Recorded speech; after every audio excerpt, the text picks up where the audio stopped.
안녕하세요. 이번 시간에는 CSS와 박스 모델에 대해서 알아보도록 하겠습니다. CSS에서 박스 모델은 아주 중요하게 사용됩니다. 박스 모델의 개념을 알아보기 전에 먼저 CSS에서 얘기하는 블록 레벨 요소와 인라인 레벨 요소를 먼저 알아볼게요. 블록 레벨 요소는 요소를 삽입했을 때 혼자 한 줄을 다 차지합니다. 그래서 요소 하나가 들어가고 두 번째 요소가 오면 그 두 번째 요소는 무조건 다음 줄에 표시가 돼요. 그림을 보시면 요소가 1, 2, 3, 3개가 있는데 요소 1 다음에 요소 2가 바로 밑에 표시되는 걸 볼 수가 있습니다. 요소 1 자체가 한 줄을 다 차지해요. 요소 2도 역시 한 줄을 다 차지를 합니다. 이런 것을 블록 레벨 요소라고 하죠. 그러니까 p 태그를 이용을 해서 텍스트를 삽입을 하면 얘가 하나의 단락을 이루기 때문에 다음 p 요소, 즉 다음 텍스트 단락은 바로 밑에 표시가 되게 됩니다. 그에 비해서 인라인 레벨 요소라는 것은 줄을 차지하지 않아요. 내가 어떤 요소를 삽입을 하면 딱 자기가 필요한 만큼만 영역을 차지를 하고 옆에 공간은 비워둡니다. 그래서 다음 요소가 오면 그 내용을 오른쪽에 다시 표시를 하는 거죠. 이렇게 자기가 필요한 만큼의 영역을 차지하고 그 나머지 영역에 다른 요소를 넣을 수 있게 해주는 것을 인라인 레벨 요소라고 합니다. 예를 한번 볼게요. 이게 지금 H3 태그를 사용을 해서 여기 오른쪽에 보시면 나오죠. H3 태그를 사용을 해서 제목을 붙여줬고요. 두 개의 P 태그를 사용을 해서 텍스트를 넣어줬습니다. 그러니까 P 태그 하나가 하나의 한 줄을 차지한다 그랬잖아요.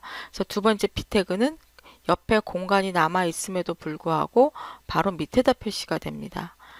다음 내일을 꿈꾸어라는 스팬이라는 태그로 묶어졌는데 이 스팬 태그는 인라인 레벨 태그예요. 그래서 다음 밑에 줄이 아니라 기존에 있던 영역 옆에 딱 자기 영역만큼만 표시가 됩니다. 이것을 한번 브라우저 개발 도구로 열어볼게요. 지금 보시면 시간이란 이렇게 표시가 되어 있는데 이 주황색 영역 보이시죠? 주황색 영역을 보시면 화면의 100%, 화면의 한 줄을 다 차지해요. 그러니까 가로값 너비 100%를 다 차지하고 있습니다. P의 경우도 마찬가지예요. 한 줄을 쫙 전부가 다 차지하고 있습니다. 그리고 그 안에 자기가 필요한 내용을 표시를 하는 거죠. 두 번째 P 태그에서 내일을 꿈꾸어라는 스팬 태그를 이용해서 사용한 인라인 레벨 요소라 그랬습니다. 자, 화면 위에 보시면 내일을 꿈꾸어라 그 영역만큼만 차지를 합니다. P가 전체 한 줄을 다 차지하는 것과 비교가 되죠. 그래서 이렇게 한 줄을 다 차지해서 너비값 100%를 다 가지고 있는 게 블록 레벨 요소고요. 자기가 필요한 만큼 영역만 사용하는 것을 인라인 레벨 요소라고 합니다. 자, 그럼 박스 모델에 대해서 들어가 보도록 할게요. 박스 모델이라는 것은 실제 내용이 표시되는 영역을 중심으로 해서 그 전체 영역을 사각형이라고 생각을 하는 것을 박스 모델이라고 합니다. 그러니까 화면상에 텍스트가 있으면 텍스트가 있는 부분이 하나의 박스, 이미지가 있으면 이미지가 있는 부분이 하나의 박스, 이런 식으로 박스 형태로 보는 것을 박스 모델이라고 합니다. 이 문서는 간단하게 만들어 본 문서인데요. 제 책의 예제 파일 안에 들어 있습니다. 오른쪽 클릭해서 검사를 한번 눌러보면 내가 여기서 아티클 태그를 선택을 한번 해볼게요. 이 아티클을 선택할 때마다 이 부분이 다 박스로 지정되어 있습니다. 오른쪽에 있는 사이드바의 이미지도 사각형 형태를 띠고 있죠. 그리고 밑에 있는 푸터 역시 마찬가지고요. 위에 올라가서 메뉴 부분에서도 이 내비게이션이란 메뉴 부분, 그 안에 있는 각 항목들, 이런 것들이 다 사각형의 박스 모델 형태를 띠고 있습니다. 즉, 웹 요소 안에 있는 모든 것들을 사각의 영역으로 보고 그것들을 배치하는 것이 CSS의 박스 모델입니다. 사각형이기 때문에 각각 크기는 다르지만 이리저리 레고 끼워 맞추듯이 끼워 맞출 수가 있습니다. CSS 박스 모델은 기본으로 콘텐츠 영역과 패딩, 테두리, 마진으로 구성되어 있습니다. 우리가 텍스트나 이미지를 입력을 했을 때 그 실제 내용은 콘텐츠 영역에 들어가고요. 텍스트나 이미지에 테두리를 그릴 수 있죠. 이 테두리 부분과 콘텐츠 영역 사이의 여백을 패딩이라고 합니다. 그리고 텍스트와 텍스트, 텍스트와 이미지 이런 식으로 다른 요소와의 중간 여백을 마진이라고 합니다. 그러니까 두 개의 여백이 있는데 영역과 테두리 사이는 패딩, 요소와 요소 사이는 마진이란 여백을 가지고 있습니다.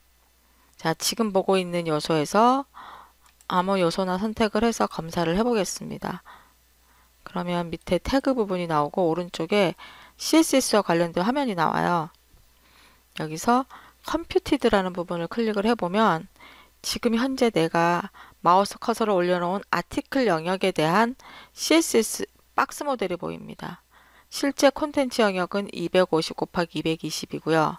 패딩, 그러니까 콘텐츠 영역과 테두리 사이의 영역은 10픽셀입니다. 그리고 테두리는 보더 0.909 픽셀이네요. 그리고 다른 요소와 사이의 여백은 5픽셀입니다. 이렇게 바로바로 바뀌는 것을 볼 수가 있고 여기 화면에서도 확인하실 수가 있죠. 각 영역이 이런 박스 모델로 되어 있다는 것을 직접 도식으로 보실 수가 있습니다. 박스 모델에서 콘텐츠 영역의 크기는 width 값하고 height 값으로 지정을 하는데요.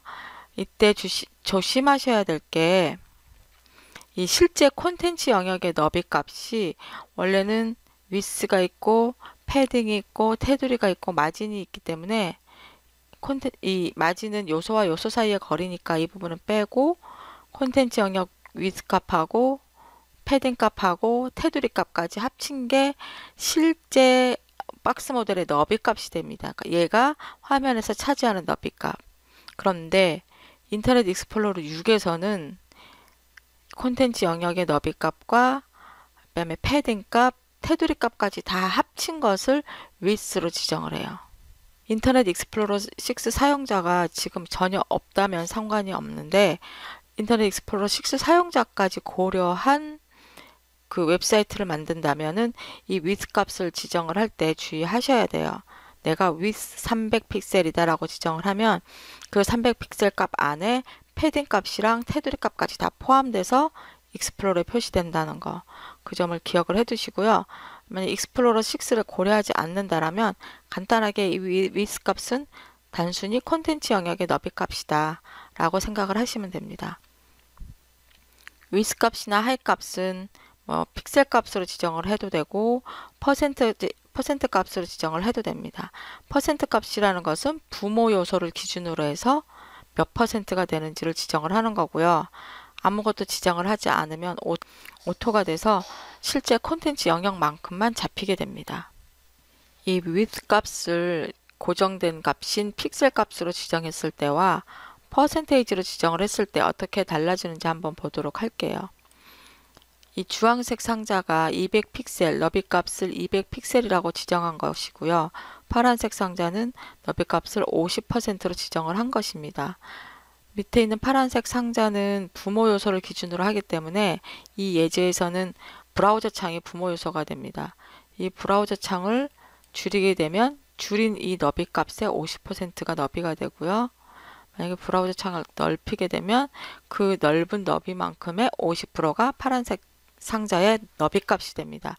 즉 주황색처럼 고정값을 지정했을 경우에는 브라우저 창 너비에 영향을 받지 않지만 파란색 상자처럼 너비 값을 퍼센테이지로 하게 되면 부모 요소의 너비 값, 이 경우에는 브라우저 창의 너비 값, 그 변화에 따라서 영향을 받게 됩니다. 디스플레이 속성이라는 게 있습니다. 이 디스플레이 속성은 앞에서 살펴봤던 블록 레벨 요소와 인라인 레벨 요소를 서로 바꾸는 거예요. 원래는 블록 레벨 요소였는데 얘를 인라인 레벨처럼 표시를 하고 싶다거나 원래 인라인 레벨 요소였는데 블록 레벨 요소처럼 바꾸고 싶다거나 또는 두 가지 속성을 한꺼번에 가지는 요소로 바꾸고 싶다거나 다양하게 사용할 수가 있습니다. 디스플레이 속성 안에 사용할 수 있는 값은 컨텐츠, 블럭, 인라인 엄청 많아요. 지금 여기 표시한 것 외에도 수십 개가 더 있습니다. 네, 여기서 먼저 살펴볼 것은요. 블럭과 인라인, 인라인 블럭, 그리고 none 이렇게 네 가지를 살펴볼게요. 디스플레이 블럭이라고 하면 그 지정한 요소가 인라인 레벨 요소였어도 블럭 레벨 요소로 바꿔줍니다. 원래 이미지는 인라인 레벨 요소예요. 그래서 이미지를 표시하면 그냥 가로로 쭉 나열이 됩니다. 근데 이것을 디스플레이 블럭이라고 지정을 하면 세로로 표시가 돼요. 지금 보고 계신 화면을 보면 이미지 3개가 가로로 나열되어 있습니다. 이것은 이미지 태그 3개를 이용을 해서 3개의 이미지를 표시를 한 건데 인라인 이미지 안에 그냥 마진값만 줬어요. 그러니까 이미지 사이의 간격을 10픽셀로 해라 라고만 줬고 따로 디스플레이 속성을 지정하지 않았어요. 그러면 이미지가 인라인 레벨 요소이기 때문에 지금 보시는 것처럼 이렇게 가로로 쭉 여백이 있으면 계속 오른쪽으로 붙여서 표시를 하게 됩니다. 하지만 여기다가 내가 이미지를 디스플레이 블럭으로 지정을 해볼게요. 디스플레이 블럭으로 지정을 한 이미지가 지금 밑에 있는 이미지예요. 그러니까 두 번째 div의 id는 블럭 그래갖고 블럭 스타일을 지정을 해줬고요. 그랬더니 이 이미지가 이렇게 마치 블럭 레벨 요소처럼 하나씩 한 줄에 하나씩 이렇게 표시가 됩니다. 이렇게 검사를 해보시면 화면에 이렇게 가로로 쭉 한 줄을 다 차지하는 걸 볼 수가 있어요. 이게 바로 블럭 레벨 요소의 특성이었었죠. 그래서 디스플레이 블럭이라고 하게 되면 인라인 레벨 요소를 블럭 레벨 요소로 바꿀 수가 있습니다. 그렇다면 반대도 가능하겠죠. 자, 내비게이션에 보면 여러 개의 li 항목이 있어요. 그러니까 이 애완견 종류, 입양하기 이런 것들이 다 li 항목입니다. 리스트 항목이에요. 리스트 항목이기 때문에 우리가 리스트를 만들면 항상 한 줄에 하나씩 밑으로 수직으로 표시가 됐었습니다. 이렇게 표시가 되는 게 맞죠. 이렇게 표시가 됐었는데 얘를 스타일을 이용을 해서 ul 태그 밑에 있는 li를 디스플레이 인라인 레벨 요소처럼 표시해 달라고 한 거예요. 그러면 적용을 하면 바로 오른쪽처럼 이렇게 표시가 됩니다. 잠깐 여기 브라우저 개발 도구에 있는 기능을 하나 소개를 드릴게요. 지금 이 ul과 ul 밑에 있는 li 요소에 디스플레이 인라인을 적용하라고 해서 적용이 되어 있습니다. 근데 나는 이것을 잠깐 풀어보고 싶어요. 그래서 오른쪽에 보면 내가 li를 선택했을 때 그 li에 적용된 여러 스타일이 나타나는데 내가 이 체크 표시를 지우면 디스플레이 인라인이 적용되지 않은 상태로 표시가 되고요. 체크를 키면은 디스플레이 인라인이 적용된 화면이 표시가 됩니다. 그래서 여러분이 직접 여기 화면상에서 CSS가 적용됐을 때와 적용되지 않았을 때를 비교하면서 확인해 보실 수가 있어요. 그리고 여기서 내가 스타일을 수정하거나 추가하거나 이런 것도 가능합니다. 지금 여기 텍스트 글자가 링크 글자가 블랙으로 되어 있는데 내가 이것을 레드라고 바꿀 수도 있어요. 그러면 바로 화면상에서 레드로 바뀌고요. 체크 표시를 지우면 원래 텍스트 링크의 기본 스타일은 파란색으로 표시가 되죠. 이렇게 개발자 도구상에서 CSS도 적용해보고 뭐 취소도 해보고 필요하다면 엔터를 누르면 이렇게 추가도 돼요. 여기다가 뭐 내가 새로운 속성을 이렇게 추가하실 수도 있어요. 많은 것들을 추가하고 빼고 하면서 확인해 볼 수 있는데 단 이것은 이 웹브라우저 상에서만 테스트를 해보는 거고요. 실제 소스가 바뀌거나 그러는 것은 아닙니다. 다음 디스플레이 인라인 블럭이라는 게 있습니다. 그러니까 인라인 블럭은 배치하는 것은 앞에 있는 인라인 형태로 배치를 하는데 실제 그 안에 있는 내용에는 블럭 레벨 요소의 속성을 그대로 사용하겠다는 거예요. 인라인 레벨 요소로 배치를 하게 되면 그러니까 이미지나 스팬처럼 인라인 레벨 경우에는 마진이나 패딩이나 테두리를 지정을 할 수는 있는데 정확하게 적용되지 않는 경우도 있어요. 보통은 목록을 이용해서 메뉴를 만들 때 각 요소를 디스플레이 인라인이라 그래서 가로로 표시하거든요. 그래 놓고 이 각 요소 안에서 패딩이라든지 마진이라든지 테두리 이런 걸 적용을 하려면 블럭 레벨 요소로 그 특성을 가지도록 하는 게 좋습니다. 인라인으로만 했을 때는 그게 값이 정확하게 적용이 되질 않아요. 그럴 경우에는 인라인 블럭이라는 값을 사용을 합니다. 배치는 인라인으로 하고 안에서 속성을 조절할 때, 값을 조절할 때는 블럭 레벨 요소로 사용을 하겠다는 뜻이에요. 이것도 예를 한번 보도록 하겠습니다. 지금 여기는 스타일이 인라인 블럭이라고 되어 있죠. 이것을 내가 인라인 블럭이 아니라 인라인이라고 바꾸면 자, 가로로 배치는 되지만 내가 지정한 마진이나 패딩 같은 값이 정확하게 적용이 되질 않습니다. 그래서 이것을 인라인 블럭이라고 바꿔주면 배치는 인라인 형태로 하고 그 속성들 값은 정확하게 블럭 레벨 요소를 따르게 됩니다. 그래서 이럴 경우에 인라인 블럭을 사용하는 것이죠. 디스플레이 논도 자주 사용을 하는데요. 이것은 해당 요소를 화면에서 감춰버리는 거예요. 비저빌리티라는 속성도 있는데 비저빌리티 속성을 히든이라고 했을 경우에도 해당 요소를 화면에서 감춥니다. 그런데 그 경우에는 그 요소 자리가 비어 있어요. 그만큼의 공간을 남기는데 디스플레이 논은 그 요소의 자리를 남겨두질 않습니다. 그래서 이런 속성을 어디서 많이 사용을 하냐면 내가 반응형 웹사이트를 만들 때 PC 화면에서는 이미지와 텍스트라고 표시를 하다가 모바일로 가니까 화면이 좁아져서 이미지를 표시하고 싶지 않다.